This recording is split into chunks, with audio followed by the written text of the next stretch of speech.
5 нәрсеге асығу керек: қонаққа ас беруге, мәйітті жерлеуге, бойжеткен қызды ұзатуға, қарызды қайтаруға, күнәға тәуба жасауға. Ақылсыздықпен басталып, өкінумен аяқталатын ашудан сақтаныңыздар. Таспен атқанды аспен ат жеңесің, содан кейін алшақ жүр. Кейде еш себепсіз жылағың келеді.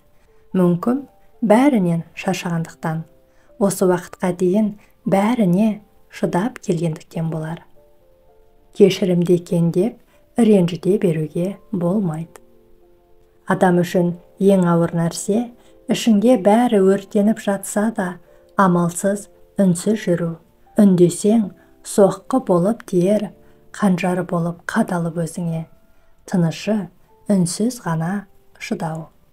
Әйелің ақылды болса, ағайын тыныш. Күйеуің ақылды болса, жаның тыныш. Қызың ақылды болса, ауыл тыныш. Көршің ақылды болса, көше тыныш. Келінің ақылды болса, екі ел тыныш. Ұлың ақылды болса, әлем тыныш.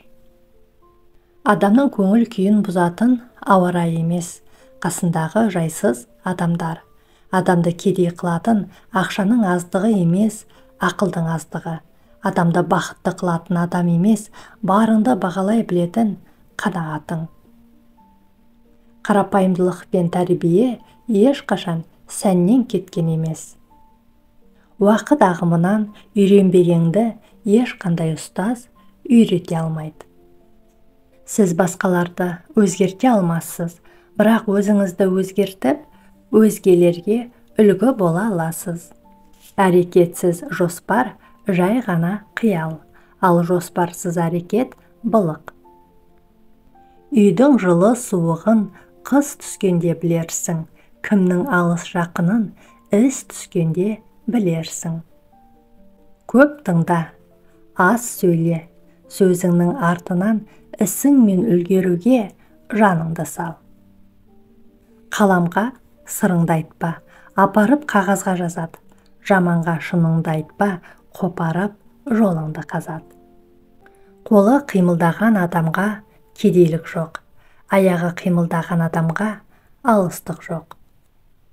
Ең үлкен байлық ақыл, ең үлкен кедейлік ақмақтық, ең жаман жабайылық өзіңе тәнті болу, ең керемет жомарттық көркем мінез. Әр қиындықта жеңілдіктер, әр көз жаста қуаныш, әр сабырлықта абырой жасырылған. Жаман адамдарға бола, жақсы адам болуды тоқтатпа. Басыңда байлық болмаса, достар да болмас қасыңда. Басыңда билік болмаса, адам да қалмас арасында. Мансабың болса атағың, көбейер амал достарың. Басыңа түссе қиындық, қалар тек адал достарың. Бұл өмір сондай. Өзімізді алдап жүрген өзіміз. Кейде жалған естіледі сөзіміз. Жүрегіміз қанша жылап тұрғанмен, оны сыртқа білдірмейді көзіміз. Еш пайда жоқ көзден аққан жастан да, жерден шаршап көшкін келер аспанға. Қойшы бәрін ұмыттырып жіберер, әке шешең құшаққа бір басқанда. Қазақта мақал бар, қарға табанымен басып жейді, сұңқар шашып жейді деген. Оның мәнісі, қарға біреу көріп қоймасын деп жалтақтап, табанымен басқаны, жасырғаны. Сұңқар өзінің жегенін мақсат қылмайды. Басқаға пайдам тисін, сарқытымды кім болса сол жесін деп жан-жағына шашып отырады екен. Жақсы өмір жақсы ойлардан басталады. Жақсы адам сөзді түсінсе, сөздің сырын іздейді. Жаман адам сөзді түсінсе де, сөздің шірігін іздейді екен. Соқырдың көзі көрсе, өмір бойы жол көрсеткен таяғын ұмытып кетеді. Дүние бітсе көкірегі соқырға, қиындықта қасында болған жақындарын ұмытып кетеді. Адамға бақытты болу үшін көп нәрсе керек емес. Өмірлік қамқор жолдас, жайлы үй және сүйікті балалары болса жеткілікті. бірақ көп адам осыны кеш түсінеді. Әйел кісі Алланың жанына барыпты. «Я Алла, неге мені әйел етіп жараттың? Неге мені әлсіз етіп жараттың, неге?» деп сұрапты. Сонда Алла: «Мен сені жылатқандарды жылатамын, сені бақытты қыламын дегендерді бақытты қыламын». Адам өмірі 3 кезеңнен тұрады екен: балалық шақ, жастық шақ, қарттық шақ. Егер әкеңнің алған жары жақсы болса, балалық шағың жақсы өтеді екен. Ал өзіңнің алған жарың жақсы болса, жастық шағың жақсы өтеді екен. Ал балаңның алған жары жақсы болса, кәрілік, қарттық шағың жақсы өтеді екен. Кейбір адамдардың кедей болғаны сонша, оларда ақшадан басқа ештеңе жоқ. Бетіңе күлгенге емес, қадіріңді білгенге сен. Өсу тоқтаған жерде өшу басталады. Атты тағалай білмеген тағаны бағалай білмейді. Балаңның бақыты болашағы үшін ешқашан өмірдің сынақтарына, қиындықтарына сынба, мойыма, себебі сен анасың. Балаңды ешкім сендей сүйіп, бауырына басып жаны ашымайды. Балаң үшін сенің орныңды ешкім баса алмайды. Сен балаңа керексің. Ұмытпа, мықты бол. Мен адамдармен маған деген қарым-қатынасына, сыйластығына қарап араласамын. Оның атақ-абыройына, байлығына қарап емес. Еңкейгенге еңкей, әкеңнен қалған құл емес. Шалқайғанға шалқай, пайғамбардың ұлы емес. Ауру тек денеде ғана болмайды, мінезде де бар. Егер біреуден жаман мінез көрсең, оған шипа сұрап дұға қыл. Оған жабысқан кеселден сені сау қылған Аллаға мақтау айт. Ризамын өмірге келгеніме, азды көпті қызықты көргеніме. Бұл жалғанның түбіне жеткені бар ма?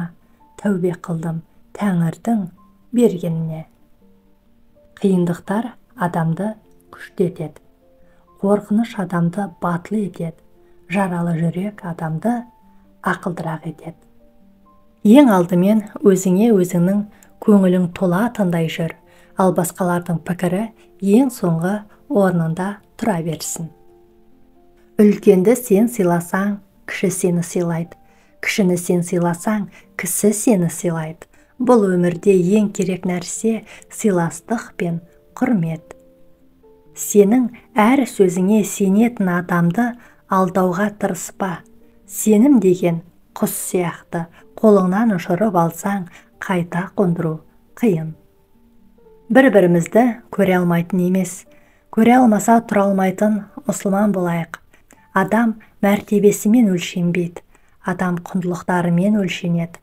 Сыйластық ол ең үлкен иманның дәрежесі. Өздерін басқалардан биік ұстайтын көкірек адамдар ұнамайды. Кейде оларға ақша беріп, өз бағаңды біл де, қалғанын қайтып берші дегім келеді. Өзіңді жаман сезінген жерге ешқашан қайта оралма. Бір рет көмектесуден бас тартқан адамнан қайта көмек сұрама. Бір рет саған қиянат жасаған адамды қайта жаныңа жолатпа. Мен де қонақ, сен сияқты бұл өмірге. Қаяу салып жүрмейік біз көңілге. Сыйлассақ адамдықпен сіз біздесіп, содан артық бақыт бар ма мына өмірде? Жамандық жасасаң да, жақсылық жасасаң да, жауапсыз қалмайды.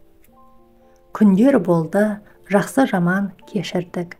Келешекті ойлап кейде езілдік. Ертең емес бүгін жаса өмірді, ертеңгі күн ешкімге бермейді кепілдік. Мен сізге ұнамасам, онда ренжімеңіз, дүние жақсыларға толы. Өзгеге емес, өзіңе сен. Өзгенің көрген айтқанына емес, өз құлағыңмен есітіп, көзіңмен көргенге сен. Құрметті көрермен, ана тіліміздегі арнаны қолдай отырыңыздар. Қарағандарыңыз үшін көп рахмет. Аман сау болыңыздар.